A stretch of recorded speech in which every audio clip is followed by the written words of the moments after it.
നിങ്ങളാകെ ചിന്നുവിൽ ആരോപിക്കുന്നത് എന്താണെന്ന് വെച്ചാൽ രമാദേവി മേഡം ചിന്നുവിനെ എപ്പോഴും അപമാനിക്കുകയും ശാസിക്കുകയും ചെയ്യുമായിരുന്നുവെന്നും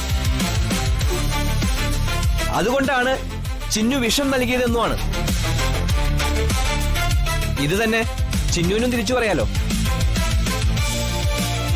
ഐശ്വര്യമേടത്തെയും രമാമ എപ്പോഴും അപമാനിക്കുമായിരുന്നു. വലിഞ്ഞു കയറി വന്നോളെന്നും ധർമ്മകല്യാണം കഴിച്ച് കുടുംബത്തിലേക്ക് ഇടിച്ചു കയറി വന്നോളെന്നും മറ്റും. അല്ല, അങ്ങനെ എപ്പോഴും പരസ്യമായിട്ട് പറയാറുണ്ട്. അതിന്റെ പേരിൽ നിങ്ങളാണ് രമാദേവി മേഡത്തിന് വിഷം കൊടുത്തതെന്ന് ആരെങ്കിലും പറഞ്ഞാൽ സഹിക്കാൻ പറ്റുമോ നിങ്ങൾക്ക്?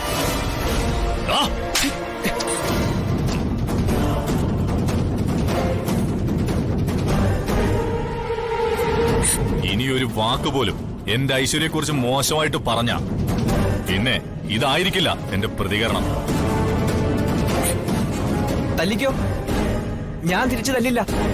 പക്ഷേ ഒരു നിരപരാധിയെ അനാവശ്യമായി കേസിൽ കൊടുക്കാൻ നോക്കിയാൽ അത് ഞാൻ കൈയും കെട്ടി നോക്കി നിൽക്കുകയില്ല. പ്രതികരിക്കും, തീർച്ചയായും പ്രതികരിക്കും. നിയമത്തിന്റെ വഴിയിൽ ഞാൻ പോരാടുക തന്നെ ചെയ്യും. ഓഹോ, നീ എന്നെ ഭീഷണിപ്പെടുത്തുവാണോ? അല്ല, മുന്നറിയിപ്പ് എന്നതാ. ആഹാ, നീ എന്നെ കോടതി കയറ്റുവോ? തന്റെ കക്ഷിക്ക് വേണ്ടി ഏതറ്റം വരെയും പോരാടുക എന്നുള്ളതാണ് ഒരു വക്കീലിന്റെ ധർമ്മം. ഞാനൊരു വക്കീല, ചിന്നു എന്റെ ക്ലയന്റും. എന്റെ ക്ലയന്റിനെ രക്ഷിക്കുക എന്നുള്ളതാണ് എന്റെ ധർമ്മം. എന്നുവെച്ചാ മറ്റെന്തിനേക്കാളും നിനക്കിഷ്ടം ഇവളെയാണെന്നല്ലേ?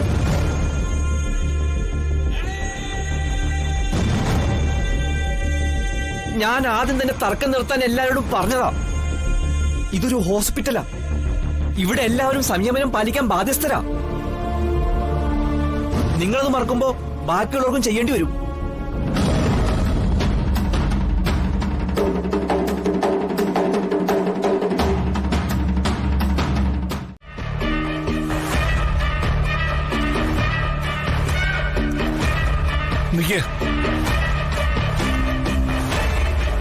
എങ്ങോട്ടാ തുള്ളിച്ചാടി? ദേ, ശത്രുവൊന്നുമല്ല, രമാംഗലിയോ. നീ കൊല്ലാൻ വിഷം കൊടുത്തിട്ട് കുഞ്ഞുങ്ങളുടെ വീട്. ചിന്നു, നീ അകത്തേക്ക് പോവാൻ നോക്ക്. മഹേ, ഇതേ നിനക്ക് ചേർന്ന പരിപാടിയല്ല. കുഞ്ഞോളെ കൊല്ലാൻ നോക്കിയോളാ ഇവള്. അപ്പോ ഒരു കാര്യം ധാരണയായി, തന്തയ്ക്കൊപ്പം മകളും ജയിലിൽ കയറും. ഇതിനെ പഴയ നാടൻ ഭാഷയിൽ ഒരു ചൊല്ലുണ്ട്, വിത്തുകൂടം പത്തുകൂടം. ഇവിടെ അത് സത്യമായി തീർന്നു. കൊലപാതകയുടെ മകൾ കൊലയാളിയായി. എന്തായാലും പാരമ്പര്യം കാത്തു. മഹേ, ഈ കൊലപാതകം ചെയ്തവര് മാത്രമല്ല, കൂട്ടുനിൽക്കുന്നവരും പ്രതിയാവും. നിനക്കും ഇവളോടൊപ്പം അകത്ത് കിടക്കേണ്ടി വരും. ഈ ജയിലെന്ന് പറയത്ര സുഖമുള്ള സംഗതിയൊന്നും അല്ല. എനിക്ക് ഈ ജയിലിനെ കുറിച്ച് വലിയ ധാരണയൊന്നുമില്ല. അതവിടെ പോവുകയും കിടക്കുകയും ചെയ്തിട്ടുള്ളവർക്കല്ലേ അറിയാൻ പറ്റൂ.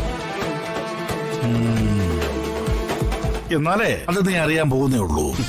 യഥാർത്ഥ പ്രതി വെളിയിൽ കിടന്ന് കറങ്ങുമ്പോ റാങ്ക് വാങ്ങിയ എല്ലെല്ലമ്മിനും പഠിച്ച ഞാൻ അകത്തു പോകുന്നു തോന്നുന്നുണ്ടോ മാമ? മാമനൊന്നുമല്ല, അങ്കിൾ. രണ്ടും ഒന്ന് തന്നെ. പിന്നെ ഈ ജയിലിൽ പോകാൻ പോകുന്ന ആരാണെന്ന് നമുക്ക് കണ്ടറിയാം. ചിന്നു, നീ അത്തുവോ?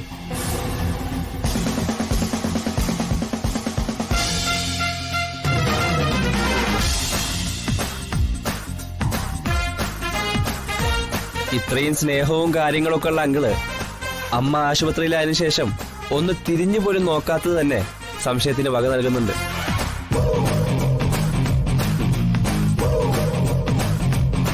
അമ്മയ്ക്ക് വിഷം കൊടുത്തത് അങ്കിളാണോന്ന്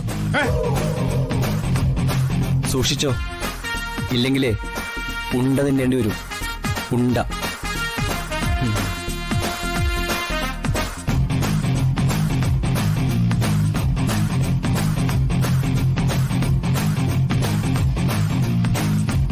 ഇനി അവരെല്ലാരും കൂടി എന്നെ അകത്താക്കോ?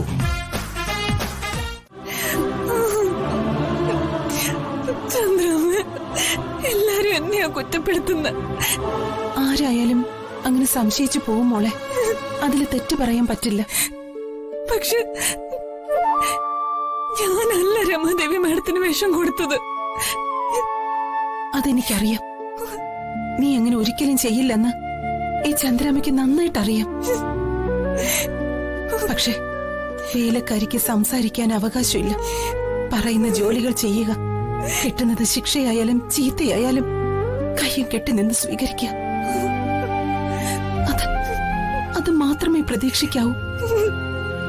പക്ഷെ ഞാൻ ചന്ദ്രാമ്മയെ എന്റെ പെറ്റമ്മയെ പോലെ തന്നെയാ കാണുന്നത്. മനസ്സറിയാത്ത ഒരു തെറ്റിൽ നീ കുടുങ്ങിപ്പോയതാണെന്ന് എനിക്കറിയാം. പക്ഷെ ദൈവമുണ്ട് മോളെ. സത്യം എല്ലാവർക്കും ബോധ്യപ്പെടുന്ന ഒരു നാൾ വരും. പക്ഷെ എന്റെ സങ്കടം ജയരാമൻ സാറിനെ പറ്റി ഓർക്കുമ്പോഴ എന്നെ സ്വന്തം മകളെ പോലെ കരുതിയതാ അദ്ദേഹം. ഇനി ഞാൻ മുഖത്ത് എങ്ങനെ നോക്കും? അദ്ദേഹത്തിന്റെ ഭാര്യയ്ക്ക് വിഷം നൽകിയവളാ ഞാനെന്ന് ഒരു നിമിഷമെങ്കിലും ചിന്തിച്ചു പോയാ അതോടെ ഞാൻ തോറ്റുപോവില്ലേ ചന്ദ്രാമ്മ? ജയരാമൻ സാറ് നിന്നെ കുറിച്ച് അങ്ങനെ ഒരിക്കലും ചിന്തിക്കില്ല.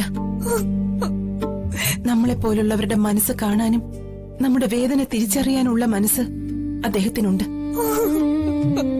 നീ തെറ്റുകാരിയല്ലെന്ന് ജയരാമൻ സാറിന് വ്യക്തമായി അറിയാവുന്നതുകൊണ്ടാണ് നീ ഇപ്പോഴും കേസിൽ പെടാതെ നിൽക്കുന്നത്.